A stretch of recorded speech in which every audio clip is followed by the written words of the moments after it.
What's up, everybody? It's your guy Q, the movie collector here, back again with another video. And on today's video, got something really special for you guys. This movie is really special to me, mainly because it's one of those classics. I'm gonna go flat out call it a classic. I can remember back in the day, me and my folks actually renting this movie a lot back in the '90s, and I'm talking none other than Arrow's brand new release of Jason Goes to Hell, The Final Friday from Arrow Video. Now, I will say I would have never thought we see the day where we would actually get not just one, not just two, but three Jason releases from Arrow Video. Now, granted, and if you don't know about this, at the time this movie was made, the rights to the Jason name, I want to say, New Line got those rights in the 90s. Now, they didn't get the rights for Friday the 13th, but they did get it for anything involving Jason, I guess. And so back in the early 90s, Sean Cunningham pretty much wanted to do a new movie. And what better way to do it than with New Line, which was unheard of, I guess you could say, because that was the competition in the 80s. New Line had Freddy and Paramount had Jason. So that would just link the two franchises together for what would become a hit comic book, and later on down the road, a very hit movie. So I'm hoping that Arrow gives us a treatment to get Freddy versus Jason, but that's a conversation for another day. I can remember going into one of the local video stores and seeing this big gigantic poster that had the silver hockey mask on it with some little demon-like creature just etching through the holes of it. And that was Jason Goes to Hell. We used to have like a running joke about it when I was a kid. Jason is going to hell and all this stuff. But, I was only used to seeing a theatrical cut as a kid. So when I got older and became a teenager, the unrated cut was available pretty much everywhere at that point. That was the standard release.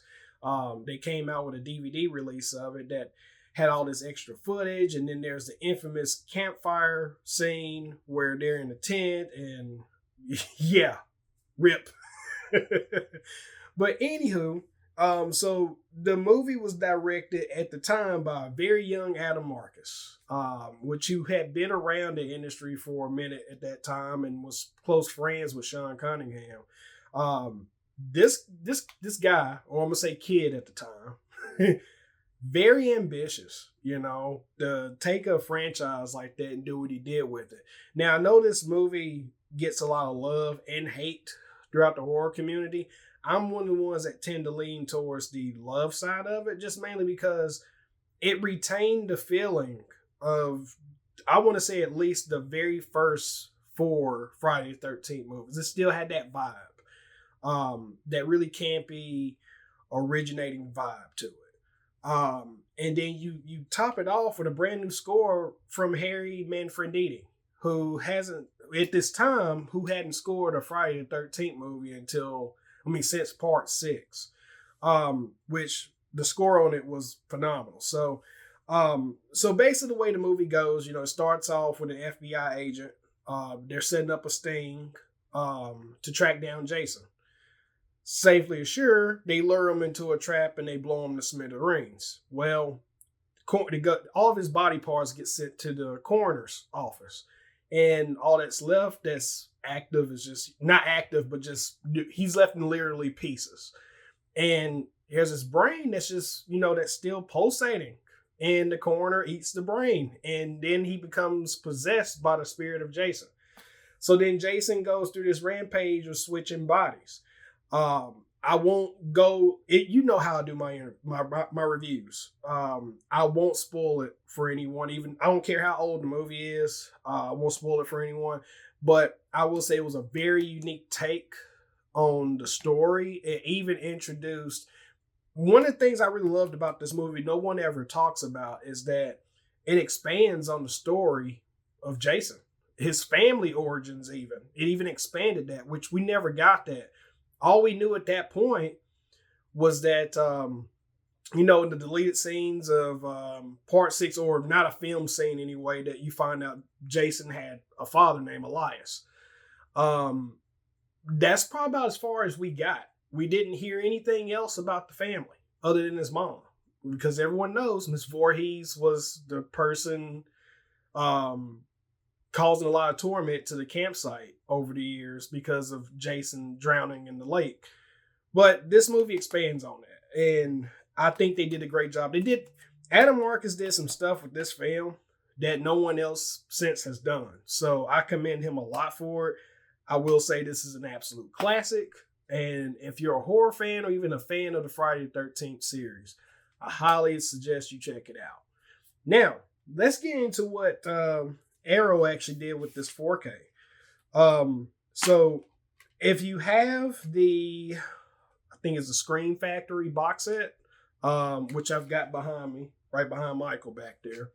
But if you have it, I will say, and you're on the fence about not getting this, I'll say you're pretty good. But man, the upgrade on this, wow.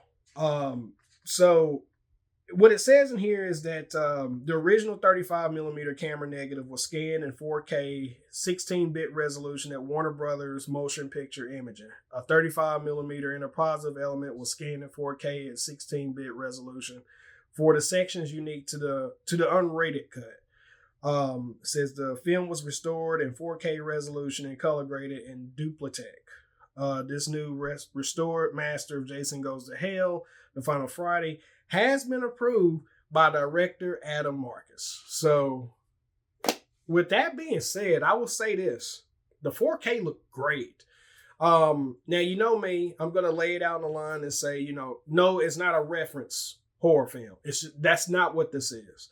But does it look better than the Scream Factory box set version? Yeah, it does. I guess the effect, I could pretty much say, the Scream Factory one, it looked great at the time that it was done, but it looked a little flat if you're comparing it to this. This basically, the colors look natural. They don't look boosted. Nothing in this 4K looks boosted. It looks completely organic, supernatural. Supernatural. And nice grain structure. I thought it looked great. When I watched it in preparation of doing this review and just revisiting the movie again, I thought it looked really great. Now the sound, which is a 5.1 DTS master audio, and it also has a 2.0 track. That 5.1, I don't care what anyone says, that 5.1 sounded fantastic. From the cues from Harry Manfredini's score to the sound of Jason bursting through the floor when he's resurrected. It sounded phenomenal. And it even sounds even better if you have a DTS Neural X up mixer on your surround sound. I mean, even from the sounds of the heartbeat, not heartbeat, but the brain or heart, the heart. I'm going to say the heart. I keep saying brain. But from the heart, the beating of it, because that becomes a big thing about it, you can hear the heart beating all around you. You really can. But yeah, I thought the picture looked phenomenal. I thought the sound sounded incredible. They even give you some new special features on here.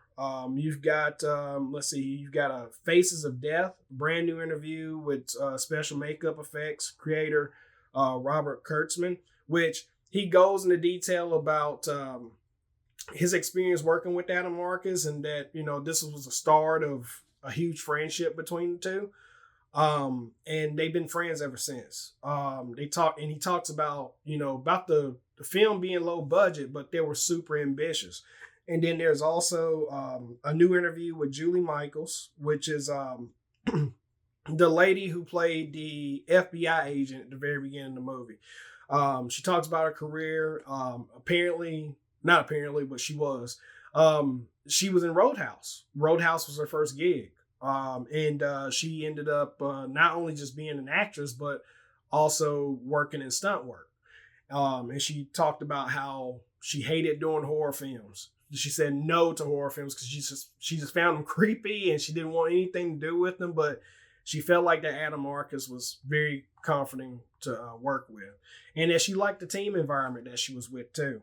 And then you also get an interview with Harry Manfredini. He talks about his process of how he had to really bring some new tools to the table when it came to him, making the score for the movie. Because at the time he was talking about, when he did the movies early on, sometimes you have like a year layoff or a little less than a year, and he would have to, really try to find new tools to emulate in the sound, which when he was brought on to do this film, because he didn't score part 7 or part 8.